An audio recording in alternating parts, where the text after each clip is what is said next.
குழம்புக்கு தேவையானவை சின்ன வெங்காயம் 4 பச்சை மிளகா, வெள்ளை பூண்டு, கருவேப்பிலை, கொத்தமல்லி, தக்காளி பழம் 4 எடுத்திருக்கோம்.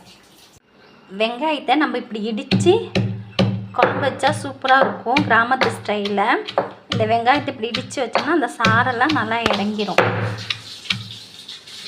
இதை இடித்த மாதிரி இதே மாதிரி வெள்ளை பூண்டையும் இடித்து இந்த சாறு நல்லா இறங்கும். எடுத்து வச்சுக்கலாம். இப்போ மீன் குழம்பு செய்கிறதுக்கு நான் நல்லெண்ணெய் கொஞ்சம் ஊற்றிருக்கேன்.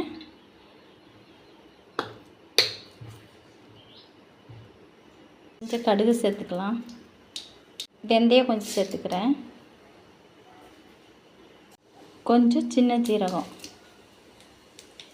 கொஞ்சம் சோம்பு சேர்த்துக்கிறேன். கண்டிப்பாக நான் எப்பயுமே மீன் குழம்புனா சோம்பு சேர்த்துக்குவேன். ஏன்னா நம்ம வெந்தயம் போடுறோம் இல்லையா, கசப்பு தன்மை இருக்காது. அதுக்காக இடித்து வச்ச சின்ன வெங்காயம்,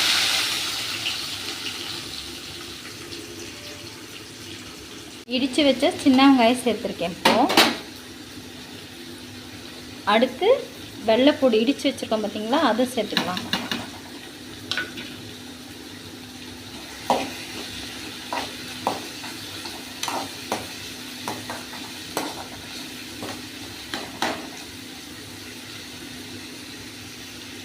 அடுத்து 4 பச்சை மிளகாய் சேர்த்துக்கலாம். அது இப்படி உடச்சி போட்டால் போதும் கையிலேயே. கருவேப்பிலை சேர்த்துக்கலாம்.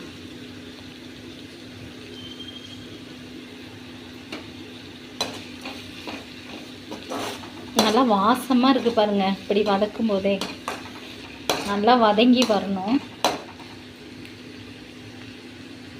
எல்லாமே நல்லா வணங்கியிருக்கு. இப்போ நம்ம தக்காளி சேர்த்துக்கலாம்.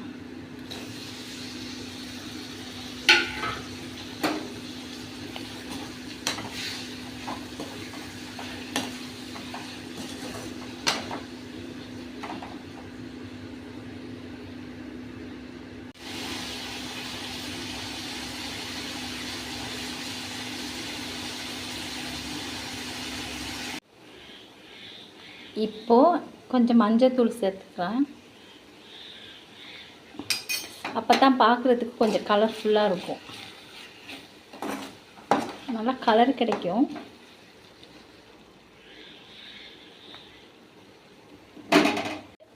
கரம் மசாலா 1 ஸ்பூன்,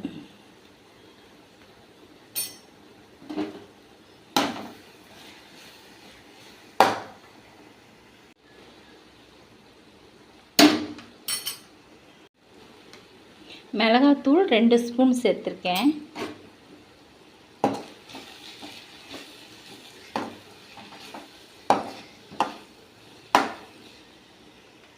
எல்லாமே தக்காளி எல்லாம் நல்லா வதங்கி இருக்கு. இப்போது நம்ம புளி தண்ணி சேர்த்துக்கிறேன்.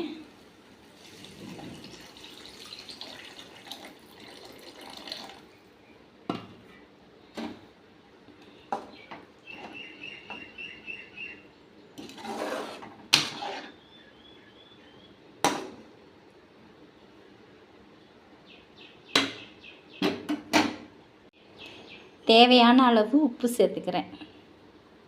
உங்களுக்கு என்ன தேவையோ அந்த அளவுக்கு சேர்த்துக்குங்க.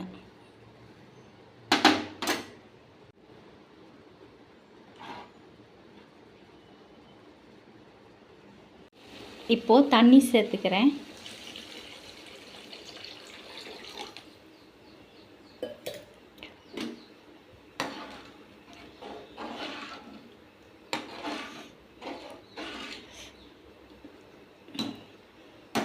இப்போ நல்லா கொதியட்டும். மசாலா போட்டிருக்கோம்ல, அந்த வாசனையெல்லாம் போகட்டும். இப்போ நல்லா குழம்பு கொதிஞ்சிருச்சு. இப்போ நம்ம மீன் எடுத்து போட்டுக்கலாம்.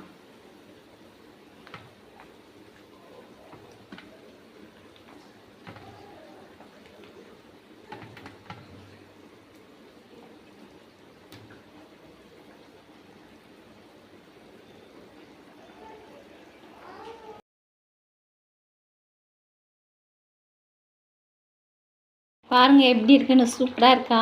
நல்லா வெந்துருச்சு மீன்.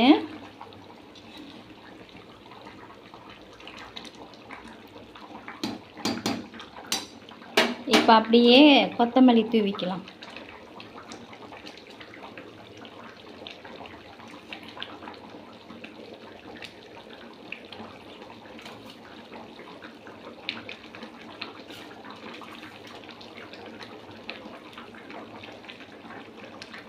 மீன் குழம்பு ரெடி ஆயிடுச்சு. அடுப்பு ஆஃப் பண்ணி வச்சிடலாம்.